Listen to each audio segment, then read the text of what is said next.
எழுத்தினால் அகண்டம் ஏழுமாகினாய் உவ்வெனும் எழுத்தினால் உருத்தரித்து நின்றனை மவ்வெனும் எழுத்தினால் மயங்கினார்கள் வையகம் அவ்வும் உவ்வும் அவ்வுமாய் அமர்ந்ததே சிவாயமே. ஓம் நமச்சிவாய ஓம் ஓம் நமச்சிவாய ஓம் நமச்சிவாய ஓம் ஓம் நமச்சிவாய ஓம் நமச்சிவாய ஓம் ஓம் நமச்சிவாய ஓம் நமச்சிவாய ஓம் ஓம் நமச்சிவாய.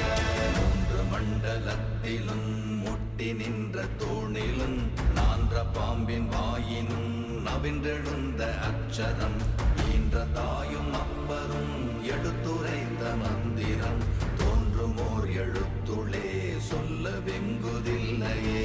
ஓம் நமச்சிவாய ஓம்